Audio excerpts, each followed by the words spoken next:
Mr. Anderson here, and we're going to talk about something called hand-eye coordination. So for this video, you're going to work with your hands and kind of tracking a ball and trying to catch it by doing certain different movements or certain different types of catches that work on our hand-eye coordination. So hand-eye coordination is very important. It is not only important for when we're playing sports or trying to catch an object, but also being able to protect ourselves and maybe stop an object or something that may be coming near us to protect ourselves. So hand-eye coordination involves your eyes, your brain, and your hands. So your eyes will basically find a task or determine a task that needs to be done. The brain will then process what needs to be done to get that task accomplished, and then our hands will follow through with the best chance they have to complete that task. So for example, if I'm looking to catch a ball, my eyes have to track that ball, then my brain is helping process where the ball is, my hands come out, and I catch that ball. So your hands, your eyes, your brain all work together to get that task completed. So first thing I want you to work on, boys and girls, is have a ball. It could be a ball like this. It could be a ball the same size, a little bit bigger, a little bit smaller. It could be a pair of socks. For example, you could use a pair of socks to practice some of these movements, these concepts, and how to catch and toss. So it could be anything. It could be big, could be small, but try and get it around maybe the size of your hand, a little bit bigger, a little smaller. So the bigger the ball is, usually the easier it's going to be to catch it.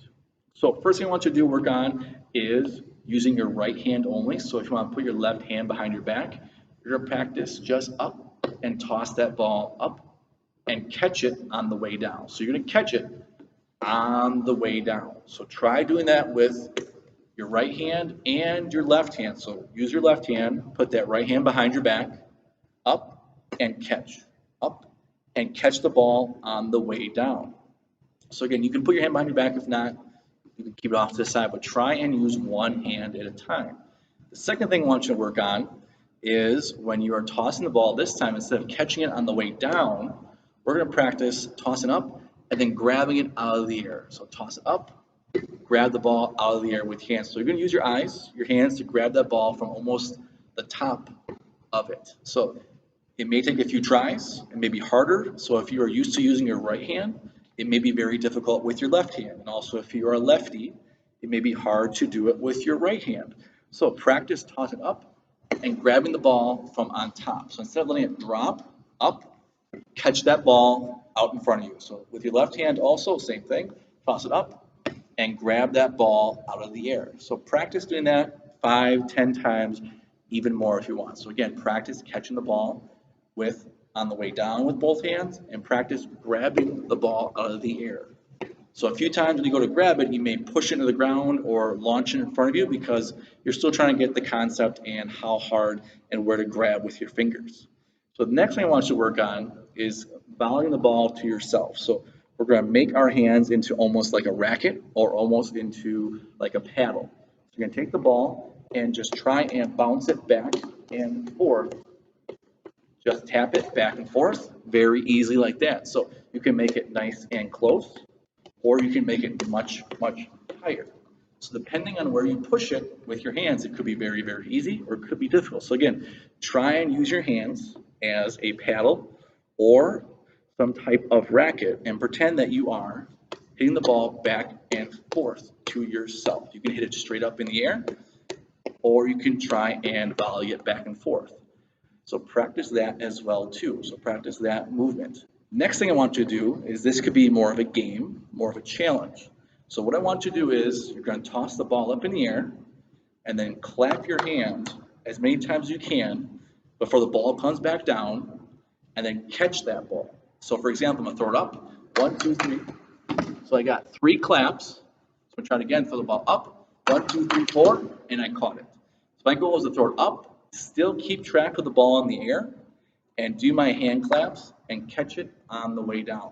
So depending on how high your ceiling is, if you're in the gym like me or outside, you may have a bigger advantage because you can throw it up much higher. So try and get 4 to 5 claps or more. So again, up, 1, 2, 3, 4, 5, and I caught it. So depending how fast I clap, I could get more or it could be less. So it depends on that as well. So again, try catching the ball with both hands from the bottom and from the top.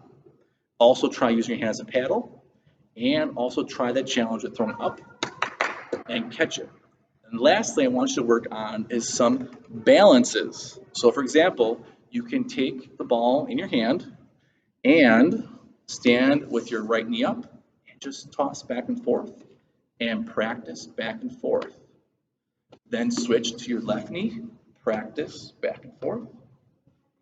And then also, instead of just back and forth, you can go around your waist. So try those three things as well. Balance on one leg, toss and catch to yourself, switch legs, toss and catch, and then go around the back as well. So these are some awesome ways of practicing and working on your hand-eye coordination. So again, use each hand to practice catching it from below, catching it from top. Also try using your hand as a paddle to bounce the ball back and forth. Also try the challenge of tossing up in the air. Clap and count how many you got. And lastly, try balancing on one foot. Switch from left to right, balance it, toss back and forth, and also try balance with a ball going around your waist. So these are some great ways to practice your hand-eye coordination and to work on that skill. There's also many other ways that you could work on as well, but for right now, try and practice these simple movements again with a ball. It could be a sock, it could be a balled up piece of paper, anything you think that you can use to accomplish these tasks. So thank you, boys and girls. Try your best. Let me know which one you liked, and keep working hard, and see you hopefully soon, boys and girls.